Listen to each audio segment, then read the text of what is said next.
සමහරු කැමති තමන්ගේ ඉදිරිපත් කිරීමක් වෙලාවකදී කවුරුත් නොකළ දෙයක් උත්සාහ කරලා බලන්න. තවත් කෙනෙකුට වඩා ඉස්මතු වෙන්න පුළුවන් දෙයක් අත්හදා බලන්න. ඒමත් කැමති. ඒක වැරද්දක් නෑ. හැබැයි කිසිම සූදානමක් නැතිව ෂණිකව දේවල් කරලා වැඩේ සවුතු කරගන්න එපා. ඒ කියන්නේ අපහැදිලිද? අපි කතා කරමු මම සිතාරා කළුආරච්චි.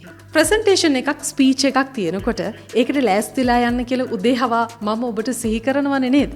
හරි.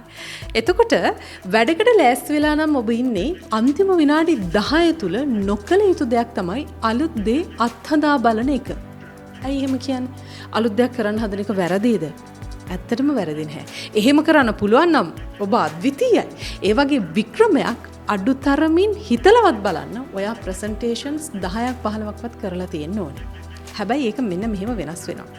මේ අත්දැකීම එකිනෙකාගේ දරා ගැනීම හැකියාව අනුව වෙනස් වෙනවා. සමහර අයට අඩු අත්දැකීම් ප්‍රමාණයකින් මේ தત્ත්වය පහසුවෙන් නැති කරගන්න පුළුවන්. සමහර අයට බෑ. ඒ නිසා Taman ගැන ස්ථාවර විශ්වාසයක් ඇතිවන තෙක් අවසාන මොහොතේ ඔබේ ඉදිරිපත් කිරීම වෙනස් කරන්න උත්සාහ කරන්න එපා. එහෙම වෙලා ඔබ නොසන්සුන් වුණොත්, මානසික පීඩනයක් ආවොත්, මානසික ඒකාග්‍රතාවය බිඳුනොත් ඔබේ උත්සාහය අසාර්ථක වෙනවා. පුහුණු කළ දේත් අමතක වෙලා ඔයාගේ අරමුණ ගිලිහෙන්න පුළුවන්. චකිතයක් වගේ ඇති වුණොත් අභියෝගයේ ජය ගැනීම නම් පහසුවක් නෙවෙයි. ඒ නිසා ඔබේ ඉදිරිපත් කිරීමට විනාඩි 10කට කලින් ඔබ සූදානම් නොවුණු දෙයක් කරන්න හිතන්න එපා. ඔය අන්තිම විනාඩි 10-15 තුල ඔබේ පිටපතට ප්‍රසන්ටේෂන් එකට එහි කී පොයින්ට්ස් ප්‍රධාන කරුණු වලට ඇලිලම ඉන්න ඕනේ.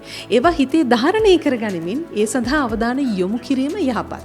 වගේ මානසික පීඩනය නැත්නම් ස්ට්‍රෙස් එක එතකොට අඩු වෙනවා.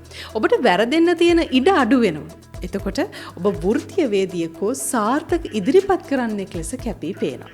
ඔබේ ප්‍රේක්ෂකාගාරය ඔබෙන් බලාපොරොත්තු වෙන්නේ පැහැදිලි ඉදිරිපත් කිරීමක්. අන්න ඒ සඳහා ඔබ අදාළ ඉදිරිපත් කිරීම ගැන පැහැදිලි මනසින් සිටීම ඊටාම වැදගත්. මේ තත්ත්වය තුළ ඔයා මේ වැඩේ සඳහා හොඳ සූදානමක් ඇතිව ඉන්න බව පේනවා. එයින් ඔබ ආත්ම විශ්වාසයේ සහිත ඒ වගේම සංවරශීලී කෙනෙක් බව ප්‍රේක්ෂකාගාරයේ අවබෝධ කරගන්නවා. ඒ විතරක් නෙමෙයි යම්කිසි නිශ්චිත කාලයක් ලබා ගැනීමට මේක උදව් වෙනවා. කලින් සැලසුම් කළ පුහුණුව පරිදි ඔබේ ප්‍රසන්ටේෂන් එක කතාව කරනවා නම් කාලේ වුණත් පළදායි ලෙස කළමනාකරණය කර ගැනීමට ඔබට හැකි වෙනවා. ඒ අනුව අවසන් මිනිත්තු 10-15 තුල ඔබ සකස් කළ සූදානම් වූ පිටපත තුලම ජීවත් වීමෙන් ඔයාට හොඳ ප්‍රතිලාභයක් ලබා ගන්න පුළුවන්. සමහර ඉදිරිපත් කරන්නන් ඉන්නවා අන්තිම විනාඩි 10-15 පිටපතටම රිංගුවාමත් අමතක වෙන අය. ඒ අය වුණත් මේ අවසන් විනාඩි 10-15 ඔබට අදාළ නැති දේවල් වෙත අවධානය යොමු කරන්නේ නැතිව තමන්ට ලැබුණු අවස්ථාව ප්‍රයෝජනවත් ආකාරයට භාවිත කිරීම සඳහා මනස සකස් කරගන්නවා නම් තමයි වඩාත් හොඳ. ඒ නිසා හොඳින් සිහි තබා ගන්න. ඔබේ ඉදිරිපත් කිරීමට විනාඩි 10කට 15කට කලින් කිසිම විටක සූදානම් නොවුණු පුහුණු නොකළ දේවල් අත්හදා බලන්න සූදානම් වෙන්න එපා. එහෙම තත්වයකට එන්න ඔබට සෑහෙන අත්දැකීම් ලබන්න වෙනවා. දෙවෙනි කාරණය අන්තිම විනාඩි 10-15 තුල එක හෙලාම ඔබේ පිටපත හෝ ඉදිරිපත් කිරීම කෙරෙහි ඇලිලම ඉන්න. පරිබාහිර දේවල් වලින් ඔබේ ඔළුව පුරව ගන්නත් එපා. මේ ක්‍රම අත්හදා බලන්න ඔබේ ප්‍රසන්ටේෂන් ස්කිල් එකේ වෙනදා අත් නොවිඳි සාර්ථකත්වයක් ඔබ ලබා ගනිවි.